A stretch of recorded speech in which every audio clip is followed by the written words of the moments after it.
we'll go ahead and call to order our February 19th, 2025 Longview MPO Transportation Policy Board meeting. Thank you to everyone present today. We're glad to have you here. First, please stand and join me in the invocation and Pledge of Allegiance that will be led by our Director of Public Works, Mr. Dwayne Archer. Please join me in prayer. Father God, we just thank you for this day.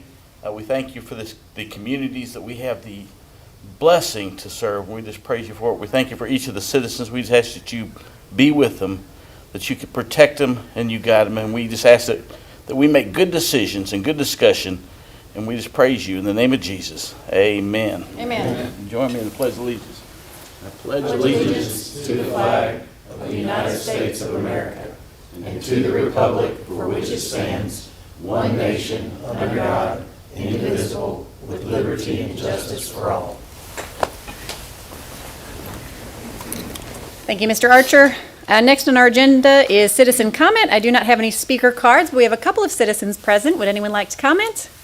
Seeing none, we will move on to our consent agenda. Is there anything that anyone would like to discuss, or can I have a motion to approve our consent agenda? Mayor, make a motion that we approve the consent agenda. Thank you. And a second from Judge Stout. All in favor, please say aye. Aye. Any opposed? Consent agenda is approved. Our first item to consider is approval of a resolution adopting the Texas Department of Transportation Safety Performance Measure Targets. Mr. Kyle Magoo. As you can see on the screen, we have 3 performance measure targets that the Federal Highway Administration requires MPOs and state DOTs to adopt. PM1 is a series of safety targets that we are required to adopt annually. PM2 is a series of infrastructure targets that we are required to adopt every 2 years. And then PM3 is a system performance measure that we're typically adopt every 2 years, but we have received instruction from TxDOT that there's no action to adopt anything for that today. So we will just be focusing on PM1 and 2. So PM1 requires that we set goals for the number of fatalities, the number of serious injuries, the fatality rate, which is fatalities per 100 million vehicle miles traveled, the serious injury rate, which is also 100 million vehicle miles traveled, and a total number of non-motorized fatalities and serious injuries. And so here are the targets for 2025. They're actually the same targets that we adopted last year by the state and by the MPO. TxDOT has decided that these numbers were still applicable and relevant, and thus we should still stand by them. Even though these targets have not changed, it's a federal requirement that we adopt them every year. The MPO has always chosen to adopt the targets proposed by TxDOT, and so MPO staff and the technical committee recommend that we do so again this year. That's all I have, unless there's any questions. Okay. Any questions for Mr. Magoo? Any discussion? If not, I will entertain a motion. Motion approved. A motion to approve. How about a second? Second. And a second. All in favor, please say aye. Aye. Any opposed? Resolution is approved. Thank you so much. We'll move on to the next approval of a resolution adopting TxDOT's pavement and bridge performance measure targets. So like I said, PM2 is one we look at every 2 years. It has to do with the pavement and bridge conditions. It's looking for cracking, faulting, rutting, in terms of the conditions being good or poor. And if you look, you can see there's good and poor, but there's no fair. And as you probably could have guessed, fair would be anything that is in between good and poor. The focus is really centered around what's good and poor. And this is a mechanism we use to determine how well our infrastructure is holding up. We last looked at this performance measure in 2023, focused on the 2022 baseline. And so we're now in what's considered the midpoint. TxDOT did their assessment for their mid-performance period review and decided to keep the same targets except to adjust the 4-year target of non-interstate highways in poor condition. That's the number in red there. It has gone from 1.5% to 2.5%. And it's important to remember that this is statewide. It's not just for the area. So again, the MPO has always historically followed TxDOT's targets. MPO staff and technical committee recommended that we do again this go around. And unless there's any questions, that's all I have on this one. Thank you. Any questions for Mr. Magoo? Any discussion? If not, I will entertain a motion. I have a motion. How about a second? I'll second it. All in favor, please say aye. Aye. Any opposed? Resolution is approved. Thank you so much. Next on our agenda, consider approval of a revision to the Longview MPO's 2025 through 28 Transportation Improvement Program. Mr. McBride. Thank you. So we're presenting a revision today to our Transportation Improvement Program, as the mayor mentioned in our agenda item. This revision is based upon, we typically see this basically a year after we adopt our TIP, because when we develop our TIP, they're all essentially estimates of what anticipated funding we should be receiving over this course of what we're planning for. So we adopted this in April 24. So like I said, about a year later, we actually get real numbers, real data. And so we amend this document to reflect the actual true numbers that we were receiving, or better estimates, depending on what year we're amending. So we're currently amending fiscal year 25. There was a project in there. We're removing one project, but you can kind of argue and say you're just adjusting what the project description and financial money is. This is related to transit, and so our TIP document includes both highway and or federal highway data and federal transit. This is all catered towards federal transit dollars, and so we work closely with Long Beach Transit Agency as they provide the urban area that we serve with transit. Sorry, I was trying to find a better word than transit. But as you can see, there's 6 projects that are going to be amended into this document, reflecting from a couple that are safety upgrades, building maintenance, so painting and seal coat, so structure things, bus fleet, our carport shelter for that. As well as those paratransit vehicles that I was mentioned that you could argue it's removing / adding to, or wherever you want to look at it. Additionally, some capital planning, operating, and some ADA improvements. So that is essentially what the revision entails. This is based upon Long Beach Transit providing us with the information. Therefore, we update this document so they can go ahead and proceed and spend their dollars, and we update our financial tables to reflect this money as well. So I'd be happy to answer your questions. We did a public comment and review period. It's a 10-day requirement that's outlined in our public participation plan that guides our public involvement. So that met our requirements as well as Federal Transit Administration's requirements. We've been doing this for years. It's just going through the motions again. We've got Scott Lewis, the general manager for Long Beach Transit, here if there's any questions. But this is pretty straightforward. But if it's not, let me know. We can answer some questions. Any questions? I guess I have one. And, Yes, sir. and I guess getting the language right on when Yes, sir. I need to bring this up. But I've talked to some folks about an overpass on Okay. 149 by Eastman. Yes, sir. And I think most of us in this room are pretty familiar with what's getting ready to take place out there from Eastman's expansion, thanks to Harrison County, and as well as the Custom Logistics with their big $100 million plant that's going to have rail cars and transit. I really do think it's time for us to put that somewhere in our future planning for that overpass. And I'm not sure how you go about doing it, other than I was told by Austin you're supposed to have it in your NPO plan.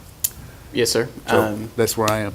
Yes, sir. I'll answer that question and say that when we developed our Metropolitan Transportation Plan, the MPO plan that you're referring to, it's actually we call it the MTP. It's a document. It's our 25-year document our document that projects out 25 years list of projects. That project that you are mentioning, we have identified as a widening project, a widening need. We've kept track with the development that you're talking about as well in our community, and have identified that there is a safety issue with that at-grade crossing. Therefore, we have administratively amended that document to reflect that there is reason to believe that there is a safety concern as well, in addition to the demand that we've already seen for the widening.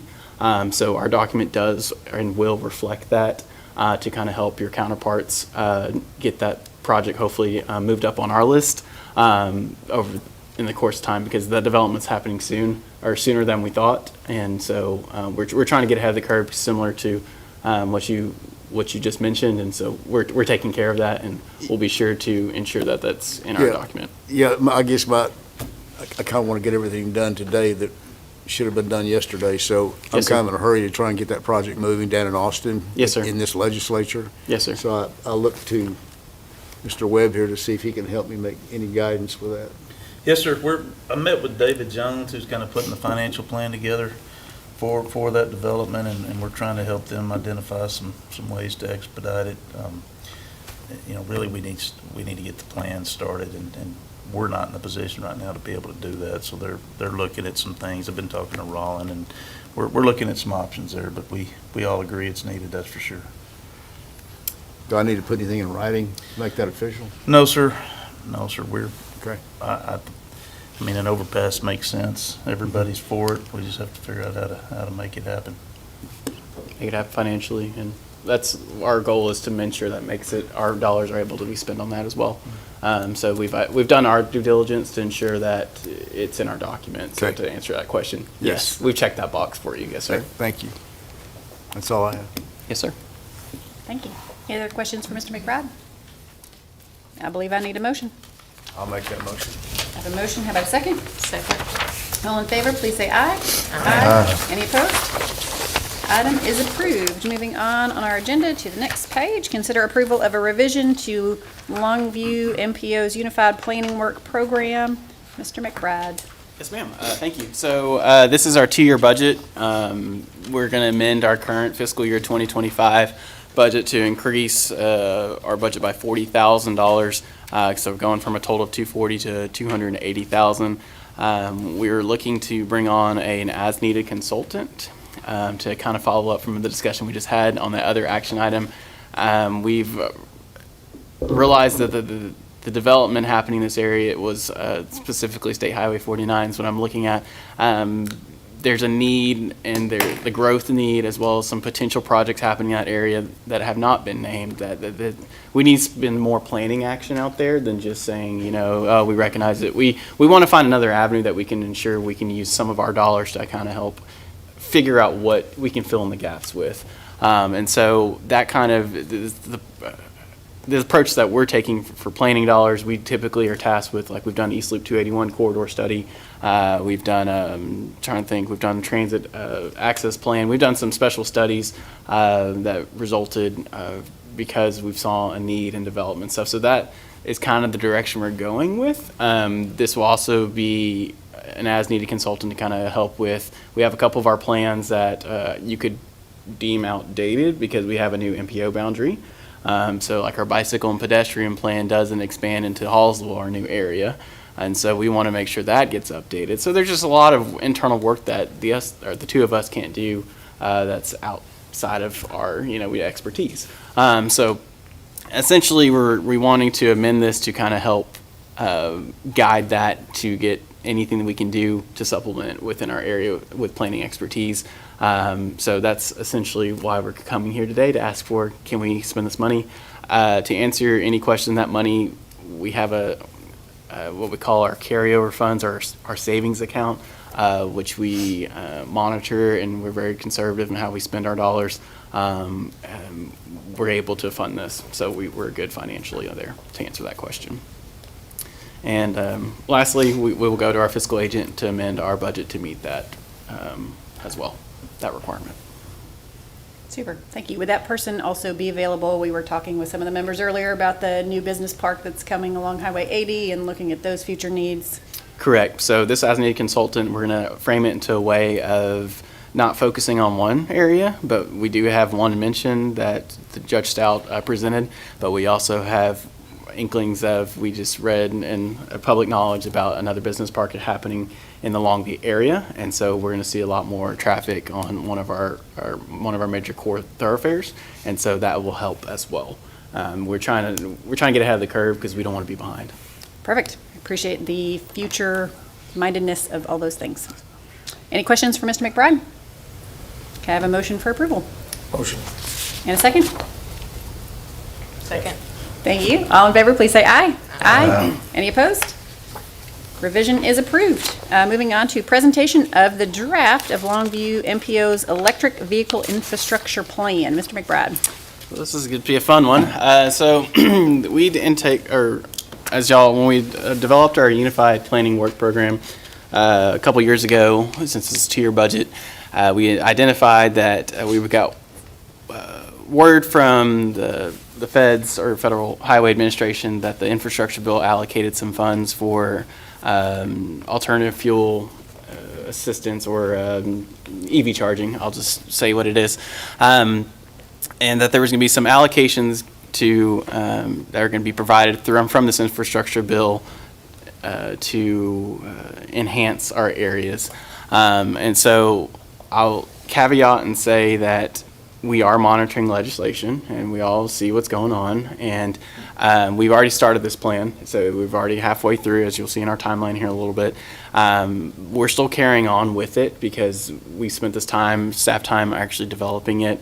We have not got word that that funding has officially doesn't exist. I mean, it's up for interpretation because I'll go to the next slide. The state did what we call a NEVI, a National EV Infrastructure Plan, and basically tasked the MPOs to say, all right, we're getting this money.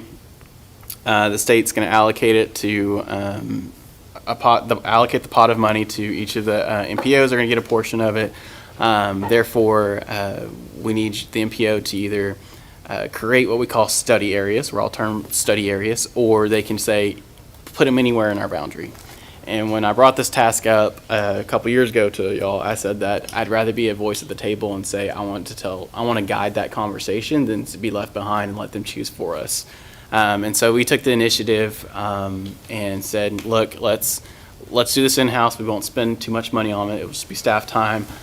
We've got planning expertise in-house. We have GIS experience as well in-house that we're able to produce a plan in-house.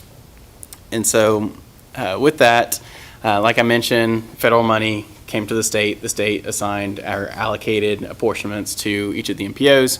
We're one of the smaller ones, so we get less of the pot typically, but we do get some funding as it currently states. So when we initially got worried about this, we started looking what's the landscape of our plan, or landscape of our area, about what's the charging infrastructure, what do we currently have, what are the current registered EV vehicles. It's just your basic statement saying, is this even something we should be talking about, or is it just something that, whatever, we shouldn't be talking about it. We noticed there was an uptick in, as you'll see in the survey results, that there is a voice for all sides of the spectrum with this, and we collaborate and say, hey, that your voice matters, and that's why we exist. We have to. It's kind of like our sidewalk and bicycle and sidewalk plan. We have to encompass everyone, all modes of transportation. So with that, I'll just say we developed a timeline. We started this in early October to look at previous plans. We started coordinating outreach development, started developing this timeline. In January, we had an open house, January 8th, to invite the public to come out and provide input on a map, which I'll show here in a little bit. We also started drafting the preparation material for presentations as well as our storyboards. Right now, we're currently in February, March, obviously with the date. We're on track to get this back to y'all in April for final approval and consideration. Excuse me. And once we wrap this up into a bow, we'll send this off to the state. So what this plan will do is we will create these quote-unquote study areas. So we call it like I'll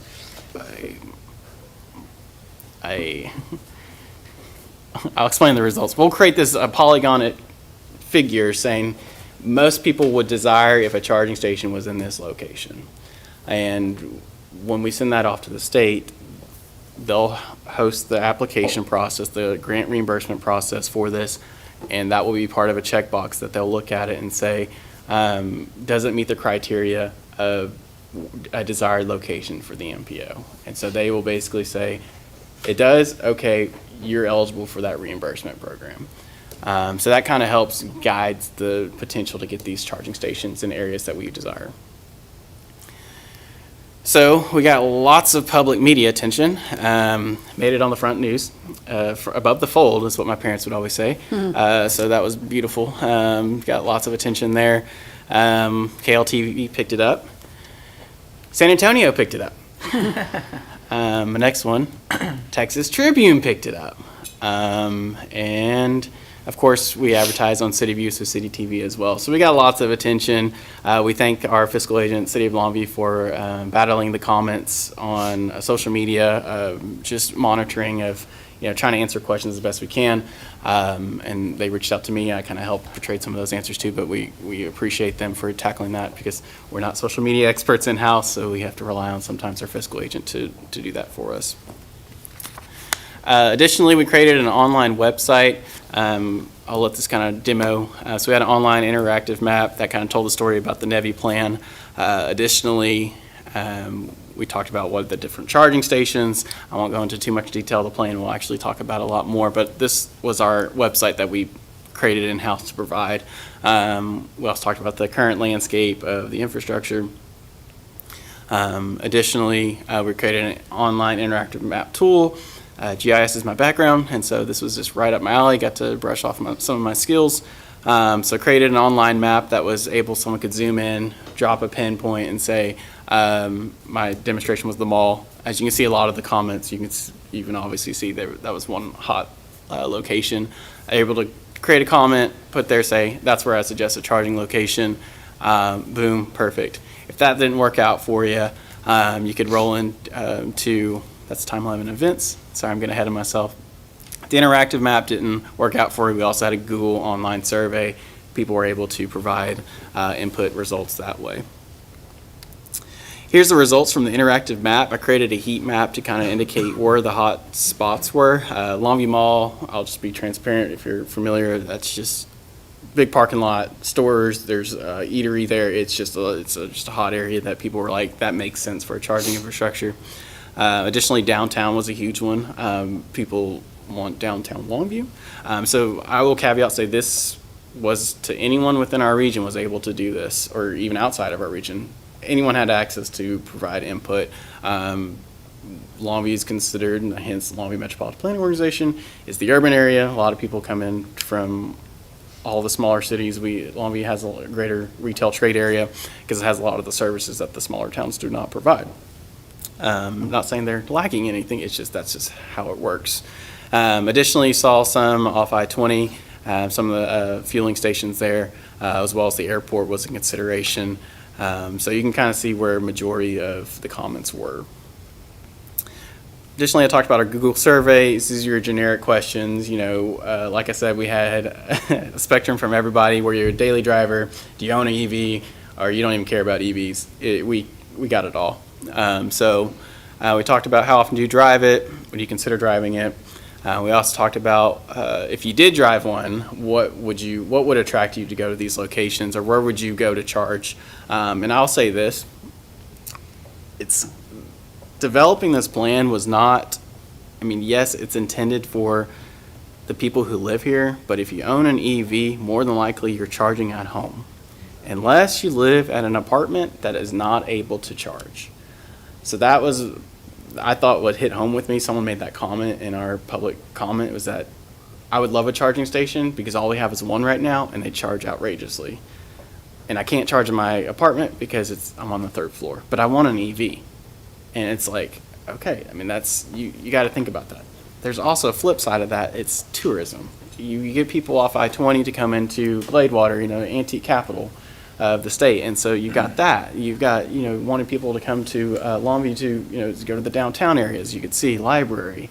You can see just a lot of different needs there, and it's a big tourism economic development impact. It's just there's a whole gamut of it, but I think that's the miss point that I think a lot of people think is that we're catering to people who live here. You're really catering to the people who don't live here, which is kind of subjective, because that's just how EVs work. So we talked about where would they like to see it. So a lot of people said highways, shopping centers, your typical, I want something to do because the charge time. Downtown was Parks and Recreation. The Green here in Longview does have a little ability to charge your EV, so I'll give a plug to Longview. That was one of our featured slides, was charging at the Green. Some people said residential neighborhoods, but like I said, that wasn't a huge one because a lot of people who drive an EV typically charge at home, so they have, whether it be a wall outlet, a dryer outlet, whatever, they charge in that sort of capacity.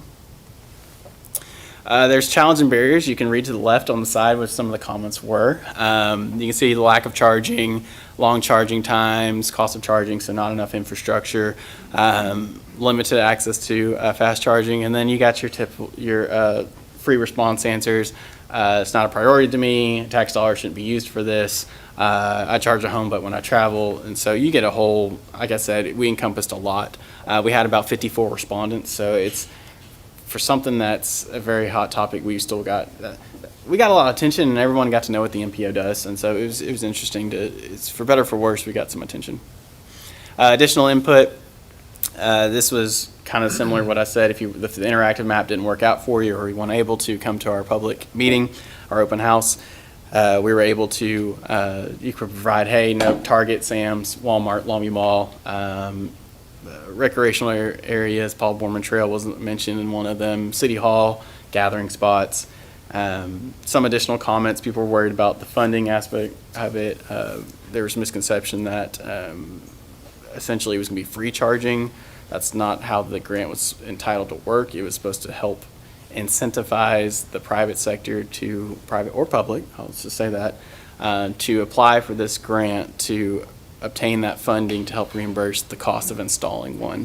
But at the end of the day, the person who installed it will be the owner, and the person who maintains it and occupies it. And they would have to pay sales tax. Like, it's a normal generating unit. This just helps them get more charging infrastructure in our more rural areas. So next steps would be bringing this back and put it in a nice little bow and bring it back to y'all in April of actually identifying where those study areas are. Review the technical committee last week to kind of just the high level of the data that I showed y'all, and we'll actually start drawing in those boundaries of this is what our quote-unquote study areas are. So I'd be happy to answer any questions. I know that was a long-winded presentation, very riveting information for y'all, so I'd be happy to answer any questions. I guess I have one question, and Yes, sir. that is 52 people responded to this survey, To the Google survey, yes, sir. We Yeah. had over 400 plus dots on our map but just 52 people did it. that responded to the Google survey, yes, sir. Yeah. And we had I would say about 30 people came, 35-ish How was it people to marketed the out open to house. people? Social media, we also sent it in our public involvement mail out list as well as our email list. We posted in the newspapers that we service in Gladewater Mirror, White Oak. I know it got bought out by Glade, or the Bardwell, I can't remember. I think it's basically the same newspaper, similar newspaper. Longview newspaper, posted at the courthouses, our typical public process involvement. Yes, ma'am. Yeah, you do this for a living in terms of reading all the statistics, but it seems like 52 people setting policy for the city of Longview is a little bit light. That would be my first just overview. And Yes, sir. I'm not opposed to electric vehicles at all.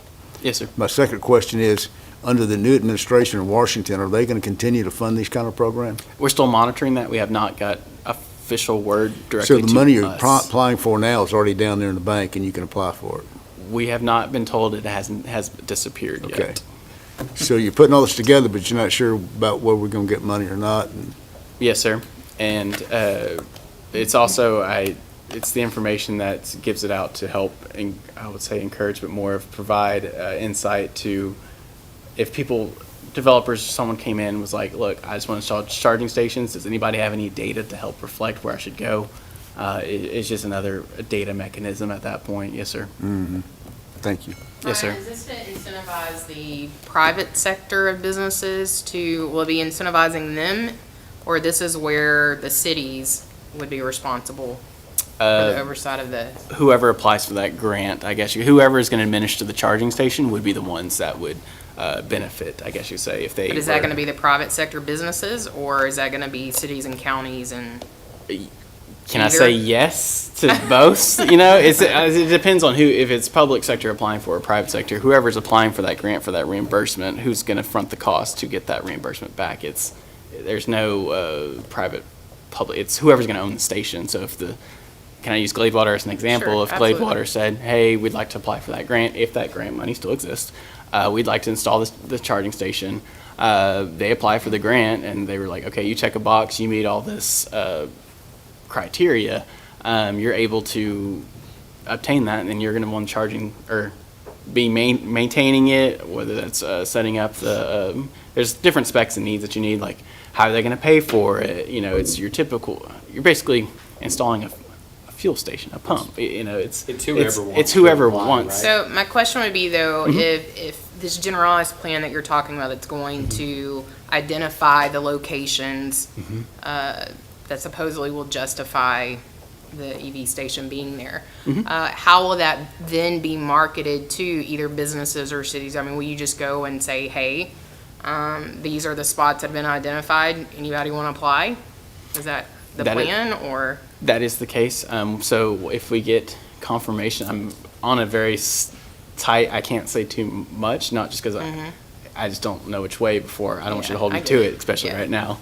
But depending on what direction that money's allocated to, it would be advertised as a typical grant that you would get from the state.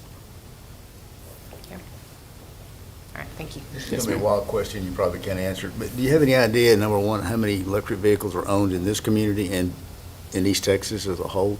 Yes, actually, from November statistics, sorry, let me get back. If you look on the top right, that was a very highlighted question. So I gave the answer.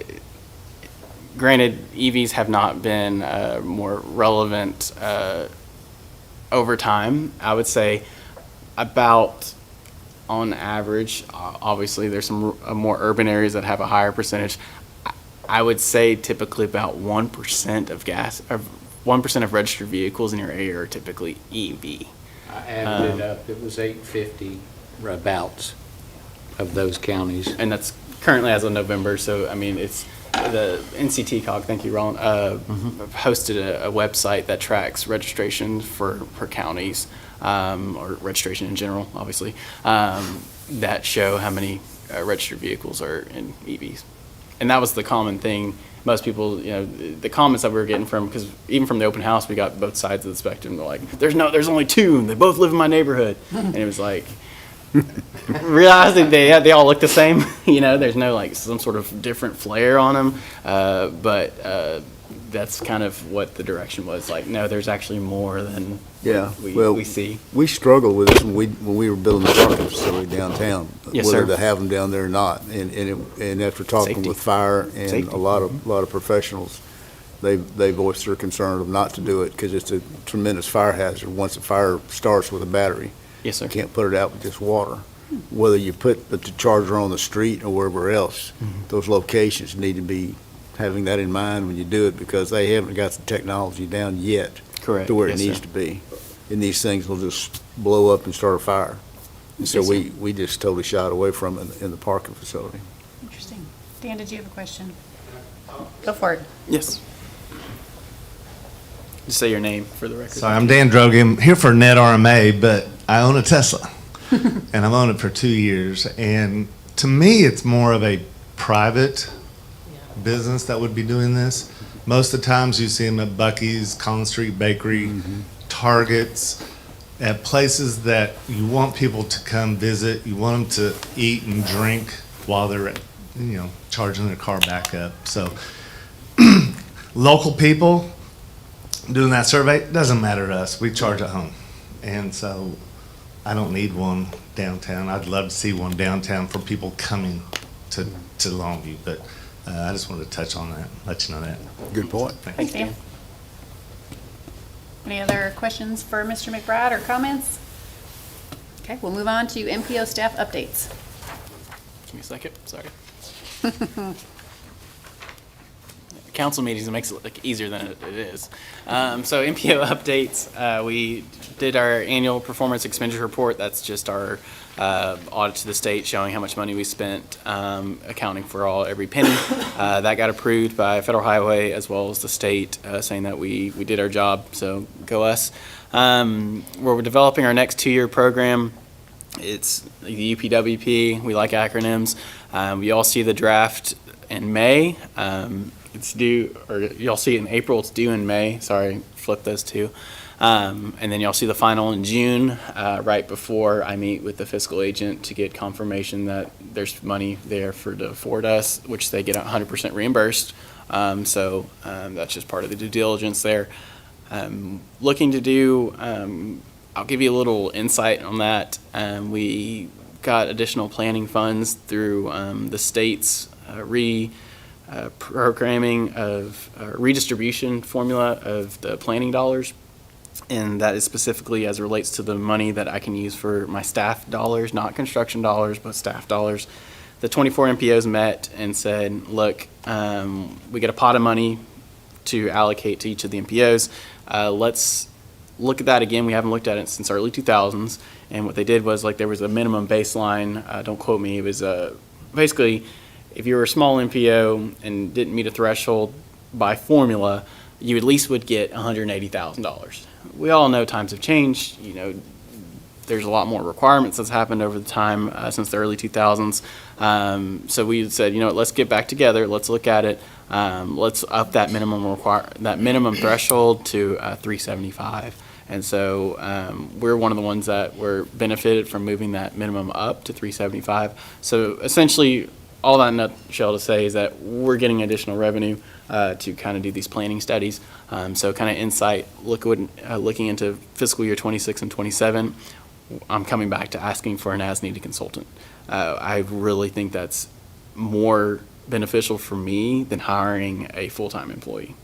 I'm sorry to say it, but I understand they bring in a level of expertise. I can't hire an engineer, I can't hire a planner, I can't hire a GIS tech, I can't do, and then retain them. You know, I only need you for just a little bit on this project and go. I'm sorry, this is how it works. I mean, we've got myself and Kyle on staff. We can do the administration of type of planning work, but we need a little bit more help. So in looking into the future, before we all see that, we're going to be asking for another as-needed consultant. Additionally, we're tracking development along our major highways, State Highway 149, 322, whatever you want to call it. That's just Parkway is what I've been calling it, as well as Highway 80 with Leadco's new business park. We're seeing a lot more development happening in our area that we need to be on top of.